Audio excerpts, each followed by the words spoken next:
नमस्कार मित्रों, morning friends.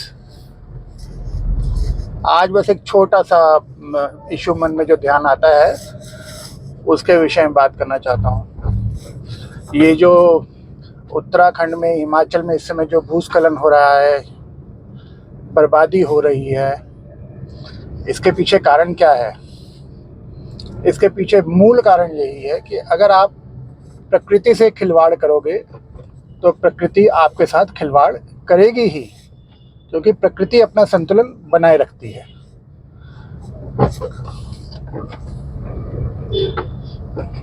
इसी तरह यहाँ पर भी दिल्ली में ये तो एक अलग तरह का मामला हो गया। पहाड़ों में कंस्ट्रक्शन जिस ढंग की होती है, जिस ढंग की कंस्ट्रक्शन होनी चाहिए, लकड़ी से कंस्ट्रक्शन होनी चाहिए, लकड़ी का इस्तेमाल ज़्यादा से ज़्यादा होना चाहिए। सीमेंट का और कंक्रीट का इस्तेमाल कहते हैं पहाड़ों पे कम होना चाहिए। लेकिन डेवलपमेंट के नाम पे जो हो रहा है, काफ़ी वर्षों से हो रहा है, तो मुझे महसूस होता है कि ये कारण, एक बड़ा कारण है ये भूस्खलन का, बर्बादी का। इतने लोग मर गए बेचारे। दूसरा, ये पहाड़ों पे जब कंस्ट्रक्शन होती है वहाँ पे नेचुरली ट्रीज आर अपरूटेड। अब जो पेड़ हैं वो, उनकी जड़ें जो हैं पहाड़ को जोड़े रखने का काम करती हैं, एक इकट्ठे रखती हैं जो जड़ें होती हैं पेड़ों को। अब वहाँ से बेनतहा पेड़ कटे हैं। अभी रिसेंटली ये जो हाईवेज वगैरह बन रहे हैं, मैं ये नहीं कहता कि हाईवेज नहीं बनने चाहिए, और इनके साथ साथ जो हम प्रकृति के विरुद्ध जाके जो भी उसमें हो रहा है उसका यथासंभव परिमार्जन साथ के साथ कर सकें। पेड़ों को और लगाएं वहाँ पे, अगर एक जगह से हटें हैं दूसरी जगह लगाएं, ताकि जो बचे कुचे पहाड़ हैं कम से कम वो अपने स्थान पर रहें। तो उससे मुझे लगता है शायद इस समस्या पर काबू पाया जा सकेगा, डेवलपमेंट भी होगी और साथ ही साथ हमारी जो नेचुरल ब्यूटी है, पहाड़ हैं, वो सब सुरक्षित रहेंगे। अब आप देखिए कि एक एक हिल स्टेशन पर कितने कितने जो ये होटल्स बन गए हैं, और जिस ढंग से बने हैं, भाई को पूछे इनसे कि इस तरह की कंस्ट्रक्शन इस हाइट पर, आई मीन, ये कहाँ तक सुरक्षित है? अब दूसरे पक्ष पर आता हूँ। मैं दिल्ली में रह रहा हूँ काफ़ी सालों से, अभी रोहिणी में मेरा निवास है। तो यहाँ भी अपने लोग जो है ना, तात्कालिक लाभ के लिए, लालच के लिए, कई बार I am talking about illegal construction now, उसमें डीडीए के फ्लैट्स, उसमें फ्लोर के ऊपर एक और फ्लोर जोड़ देना, और जो बैल्कनीज हैं, अगर आप आए जहाँ मैं रहता हूँ उसके आसपास, आप देखें बैल्कनीज, जो इलीगल बैल्कनीज हैं, काफ़ी एक्सटेंड हो गई dangerously. Not only that, in certain cases जो लोड बेरिंग वॉल्स रही हैं फ्लैट्स के अंदर, उनको भी रिमूव कर दिया गया। लेकिन चलता है, कुछ फ़र्क नहीं पड़ता है। ऐसे एक पर्टिकुलर केस की बात कर रहा हूँ, उसमें ऐसा ही हुआ, कंप्लेंट की गई एमसीडी में, लेकिन फिर वही ढाक के 3 पात। ऐसा महसूस होता है कि खासकर इलीगल कंस्ट्रक्शन के मामले में पाम ग्रीसिंग तो डेफिनेटली होती ही है, ऑब्वियस है, समझ में आता है, नज़र आता है। क्योंकि अगर ऐसा ना हो तो जो जेन्युइन कंप्लेंट्स हैं कम से कम वो अटेंड होनी चाहिए, उन पर कार्रवाई होनी चाहिए। अब जैसे अब जिस बिल्डिंग में मैं रह रहा हूँ उसमें यही सब कुछ हुआ, और कंप्लेंट की गई एमसीडी में भी, डीडीए में भी। फिर डीडीए से एक मेल भी आया मुझको कि वो शायद probably the matter was refer to special task force also. That was long back, I am talking about 2 years back और सो। Nothing happened. अब मजे की बात है, वही कंप्लेंट, वही सब कुछ, ये जो डिफरेंट डिपार्टमेंट्स ऑफ कॉरपोरेशन जो है एमसीडी वगैरह के, ये एक्ट तभी करते हैं फाइनली जब आप मतलब आप छोटे से छोटे काम के लिए आपको कोर्ट जाना पड़े भाई, कहाँ तक ठीक है?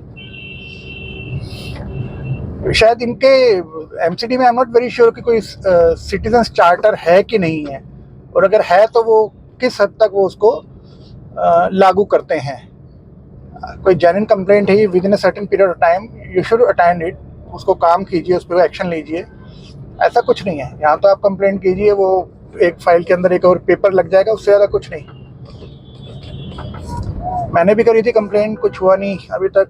फिर डीडीए में किया और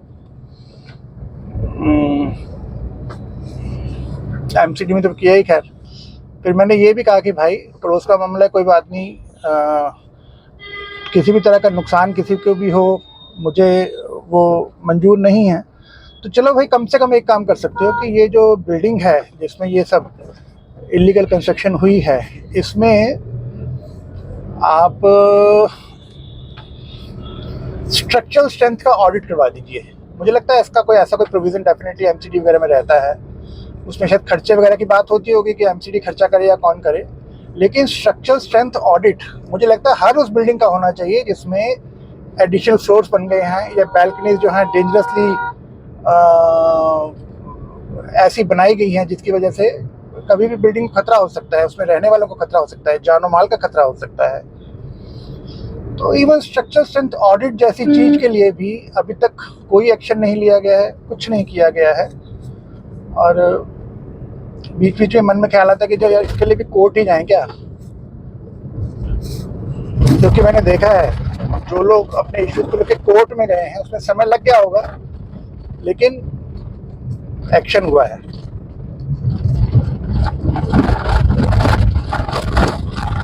और मुझे तो लगता है कि जहाँ पे जैसे ये जो डिपार्टमेंट्स हैं इसमें जहाँ कंप्लेंट्स हुई हैं, जहाँ पे डेलिबरेटली कोई एक्शन नहीं लिया गया है, तो ऑब्वियस इसके पीछे कोई कारण है, एक्शन क्यों नहीं लिया गया है। तो ऐसे सभी केसेस का वेटिंग होनी चाहिए, इसको स्टडी किया जाना चाहिए। और उस समय जिस समय कंप्लेंट हुई उस समय जो जिम्मेवार कंसर्न इंजीनियर, जूनियर इंजीनियर या जो भी डिपार्टमेंट में जो भी रिस्पॉन्सिबल है इसके लिए, इस पे एक्शन लेने के लिए, उन्होंने अगर एक्शन नहीं लिया है तो उन पर एक्शन होना चाहिए, एक्सप्लेनेशन कॉल होनी चाहिए कि भाई आपके पास ये कंप्लेंट आई, इस तारीख को आई और आपने इस पे एक्शन नहीं लिया, क्यों नहीं लिया, कारण बताएं। और फिर जो भी सर्विस रूल्स के हिसाब से उन पे जो पेनल्टी डाली जानी चाहिए, या इन केस ऑफ अगर किसी ने कंप्लेन कर रखी है, अटेंड नहीं हुई और वहाँ पे कोई मिसहैप हो जाता है, उस केस में जो कंसर्न अधिकारी या इंजीनियर्स वगैरह हैं उन पे तत्काल एक्शन होना ही चाहिए। एक दो बार एक्शन हो गया तो मुझे लगता है लोग ठीक हो जाएंगे।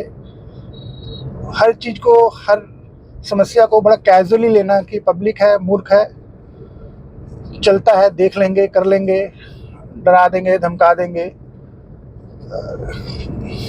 ऐसा मुझे लगता है अब संभव शायद नहीं है।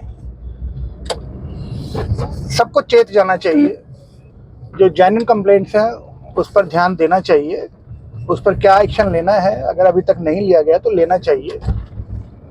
हर छोटी छोटी बात के लिए कोर्ट जाना पड़े, ये कहाँ तक ठीक है?